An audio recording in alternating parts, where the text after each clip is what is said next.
My deadbeat brother just crashed my vehicle. So guess what? He's going to spend the night in jail because I would not help him say it was me. And oh yeah, this comes with an update. I, 21 male, have an older brother, Dave, that's always been a jerk to me. There's only a 1-year gap between us, but he liked to beat me up when we were children, and he always acted like anything that was mine was also his. He was also somewhat the golden child, which made me miserable, so no surprise I moved out at 18. My uncle is now a retired police officer, and he took me in after I left him. He even hooked me up with a decommissioned Crown Vic. I absolutely love that car. I don't know why, but Dave hated the fact that I had that car. He drove 3 beater cars into the ground while my Crown Vic just kept a-chugging. Well, after his 3rd beater finally died, when he drove it into a pole, he asked to borrow my car. I had a bad feeling and said I wasn't going to do that. He called me entitled and said he needed a car to get to work. I told him to take the bus. I know exactly how he drives. And my Crown Vic simply just off limits. My parents called me after that and told me to just lend him my car. Well, I said I won't no matter what they say. I rely on the car and need it as well, since it's my personal transportation. Dave wasn't the only one in the world with a job he needed to get to. My uncle congratulated me for standing up to them and giving me a high five. A few days later, when I got off work, the car wasn't there where I parked it. I called my brother's cell phone, but he didn't answer. Then I called my parents and asked them if he took my car. They actually denied it. So I said I was going to call the cops, and then they admitted, okay, he borrowed it.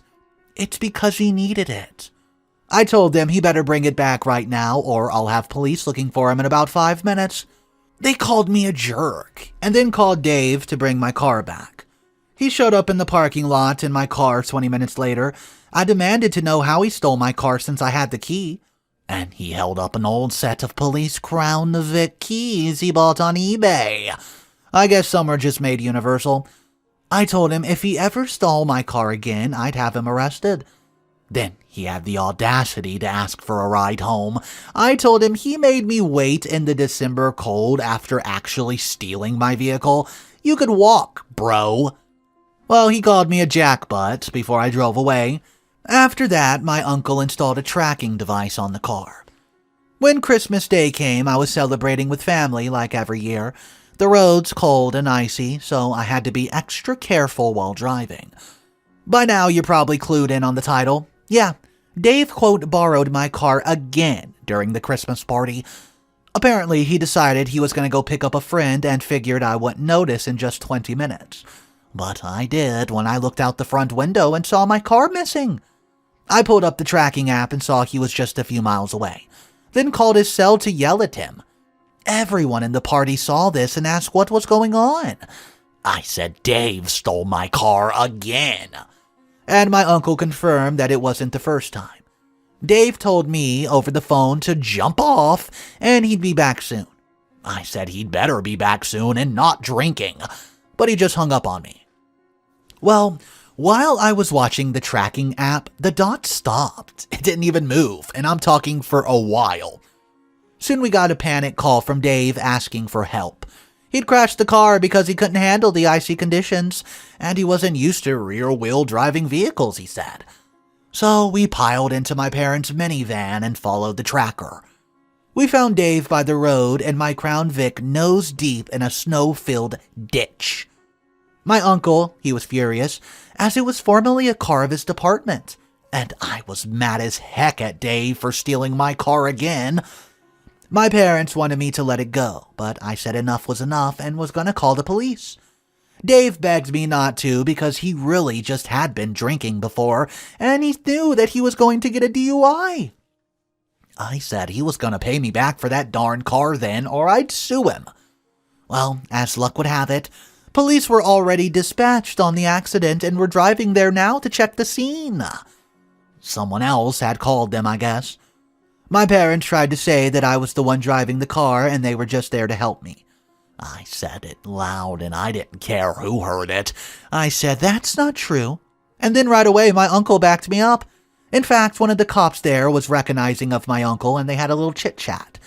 Then they went to Dave and asked to see his license, which I then found out was suspended after he crashed his previous car. They then breath tested him. He wound up in handcuffs slapped on his wrists while my mother was crying and begging the police not to take him away. But the officer just said that she and my dad could get arrested for lying to police. Well, that shut her up real quick, and we got back into the minivan. The Christmas party was ended early, and my parents drove me and my uncle home since he rode with me. They didn't say much to either of us the whole drive, and just sped away as soon as we were out of the van. They nearly slipped off the road themselves doing that. Well, my brother, he was let out of jail the next day. He looked honestly so scared that he was practically crying. The cops were hard and roughed him up a bit while taking him to the prison, and I guess all the stuff that he saw while he was there too. David actually made me mad during that, and they let him take a shower. That's when my uncle started cracking up and revealed to us that his friends in the department never filed the DUI and just charged him for the suspended license, which was about a $600 fine. My uncle said he just wanted to teach Dave a lesson, and this would be the one and only time he'd ever get his help. Dave then apologized to me and said he'd pay for having my Crown Vic fixed, and would never touch it again on his word. When it got pulled out of the ditch, the front-end damage was actually pretty minor. Those things are like a tank. It did need a new front bumper, a headlight, and a little bit of a grille was damaged. The damage was luckily just superficial. My parents have pretty much glossed over the whole thing and act like it didn't happen. Dave gave me the extra Crown Vic key he bought online and said that this taught him a lesson and he won't soon forget it. What's up, guys? Mr. Reddito here. I hope everyone's enjoying today's story. There's quite a few updates on this one, and things are about to get weird. If you're not subscribed to the channel, just know here on Mr. Reddito, we have daily stories. If that's something you like, consider subscribing. And here's update number 1. Well, this is an update to my previous post, and this all went down yesterday. My brother promised he'd pay for the damage to my car, and he kept that promise. The body shop guy cut me a deal at a fair price for replacing the damaged front end parts of my Crown Vic. He just asked if I cared whether or not they were OEM. I told him I didn't care if the parts were original, as it's a far from a new vehicle, and I did not need the bill to get too high. I thought that the damage was only cosmetic, but there was some minor damage to the body, and the body shop needs to pull it out. But it's not frame damage, and it's an easy job to straighten out, they told me. There was some minor damage to the fender panels, but they said they're easy to fix, especially since I don't care if they're perfect. And the new parts will be painted in a matching color, so that's good. My brother willingly paid cash in advance to the body shop after getting the quote from them. He seemed all too eager to hand over the money and politely bid me goodbye. I won't say how much it was, but definitely hurt his savings. Especially after the fine he had to pay for driving without a license. He was wanting to get a replacement car, but he won't have one till his license suspension is over anyways. And I don't know when that'll be. But I think it's gonna be a while. Anyways, my parents had given my brother a ride to the body shop, and as soon as he was out of the door, they stayed and admonished me for making him spend all this money fixing my vehicle. I imagine they were about to say something about how I should have just lent my car to him to begin with, and how this would all have been prevented if I did. But something in me snapped, and I cut them off, and that's when it all spilled out. I called them out on everything that came to mind, all of the favoritism, how they act like my brother has always been more important, how I had to move in with my uncle just to escape their unfair treatment, how they left my brother to steal my car and then tried to lie me into threatening the police. How they themselves tried to lie to the police by saying I was the one driving when my brother crashed my Crown Vic. And so much more. I ended it all with saying how stupid it was that they were mad at me for making my brother pay for the damage that he literally caused by stealing my car on Christmas Day and driving it without a license while intoxicated, not to add. By the time I finally stopped, I was nearly out of breath. My mother, well, she was crying. My father was red in the face and looked like he was about to explode. Then he just took my mother by the hand and started to walk out. But some guy I don't know was sitting near the door and blurted out, "You guys are narcissists!" Well, that was enough to set my father over the edge. He literally started attacking the guy. My father's not a small man, and he knows how to throw a punch, so he started beating the crap out of the poor guy like a mad gorilla.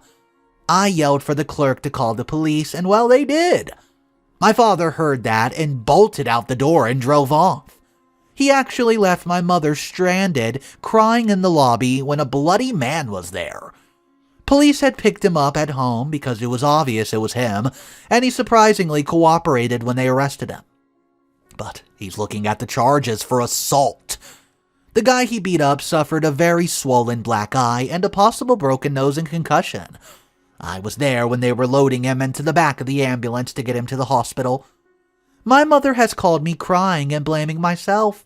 My uncle is saying it was about time my dad tasted some karma, and my brother's doing everything he can to stay out of it.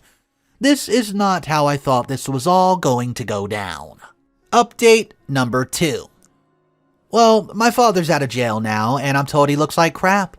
My mother paid his bill, and he came out looking nearly beat up, as what he did to the guy he attacked.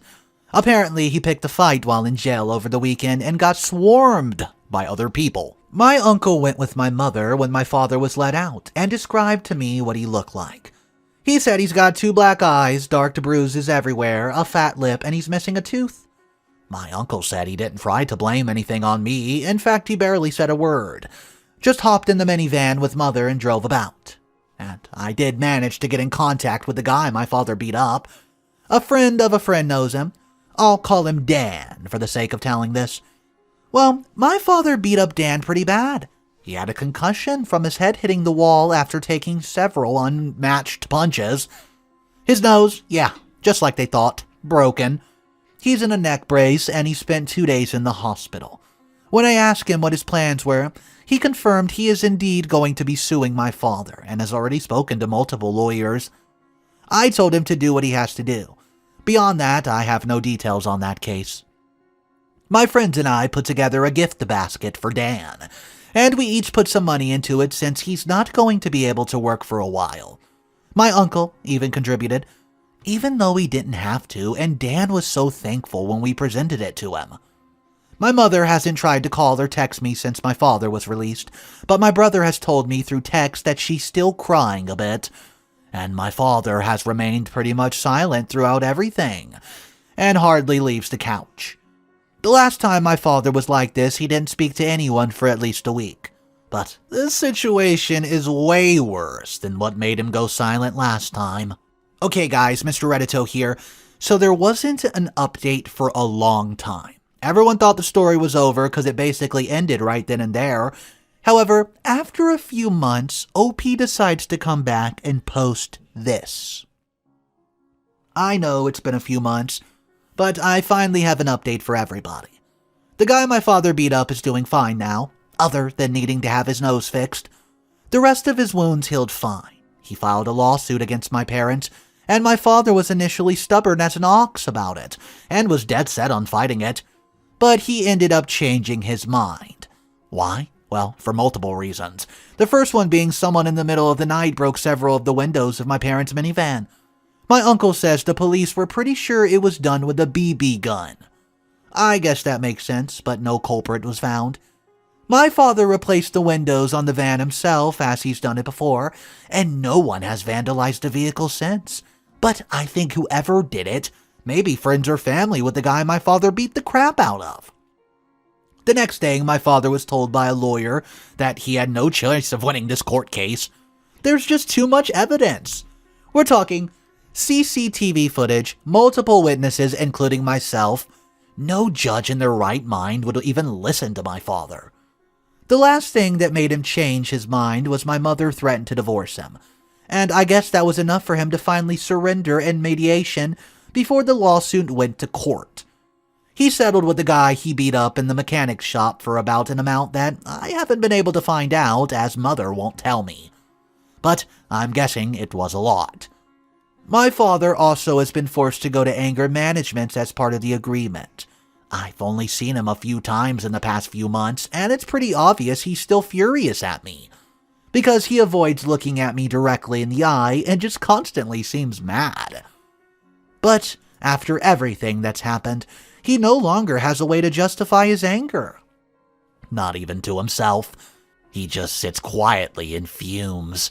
He also apparently cut back on drinking a lot, probably because that's one less expense he and my mother would deal with. Now, on to my brother. You may all be pleased to hear that he's been working hard to mend things with me.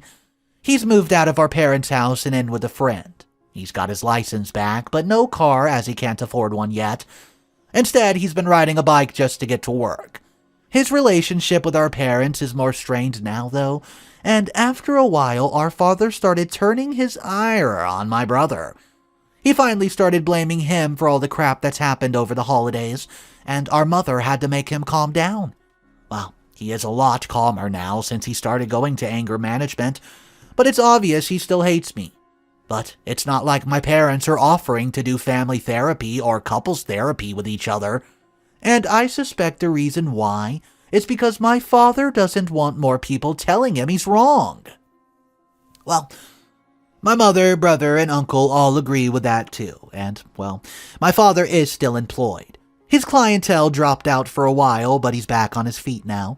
My mother says he wants to get dentures made at the dentist for his missing teeth. Yeah, turns out he lost more than one after getting out of jail. It was just one initially, but several of his upper teeth were already in horrible shape, so he had several of them pulled. He's missing 6 teeth on the upper left side of his mouth now. A lot of people in my earlier post chastised my uncle for keeping my brother's DUI from getting filed, and I was on the fence about that myself. My uncle read a lot of comments and finally, after a few months, said that he'll never do something like that again, no matter who it is. I agreed with him, and my brother knows now too. So no one's ever going to expect my uncle will just fix something if they get arrested. Well guys, that's going to be my final update. Thank you for all the comments and advice. Okay, so this story was an intense one, seemed like a lot of family drama. However, there was one comment that wasn't exactly believing everything OP wrote. Here's the comment in question. I believe, quote from the story, cops roughed him up a bit but didn't charge him. But I don't believe the part of scared straight aspect. The part where Big Brother is all remorseful and eager to make amends after seeing the hardened criminals in the uncomfortable jail cells. Guys, from what I've heard, that sort of tactic isn't even successful. It doesn't result in a decline in criminal behavior, and thinking about how humans behave and react to stuff, it's just too simplistic. It sounds like some 1980s school program. In reality, an entitled jerk adult would resent getting beaten up by cops, would expect to have charges dropped, would make one reluctant payment for the car and then dodge the rest, and would not apologize to avoid the scary consequence of jail. He's probably just be smarter in his criminality. So guys, do you think that this commenter's up to something? Maybe. Did OP fabricate a few parts of this story? Let me know your thoughts on it. My opinion, I thought it seemed pretty real. Nothing in the story jumped out as extremely fake. But hey, let me know your opinion, guys. Drop it down below. That's the only story we're going to cover today. I hope you guys did enjoy it. If you did, the best way to support me is super simple. All you gotta do is click that subscribe button right under this video. Guys, have an amazing day. I'll see you in the next one.